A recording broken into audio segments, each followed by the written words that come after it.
এটা রুই মাছ, এটা হচ্ছে ফলই মাছ। এগুলো নালেটিয়া সাইজ অনেক বড়। এই যে টাবলু কাকা মাছ ধরছে, এই দেখা যায়। এই তো এই যে টাবলু কাকা আরেকটা ধরছে, এই দেখো। এই মাছ চুরি করতেছে। এই মশার জন্য আগুন দেওয়া হলো, পিছন দিয়ে আগুন জ্বলে, সামনে দিয়ে বড়শি দিয়ে মাছ ধরতেছে।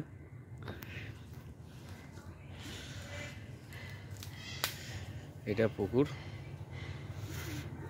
এই আরেকটা ধরতে পারলো না।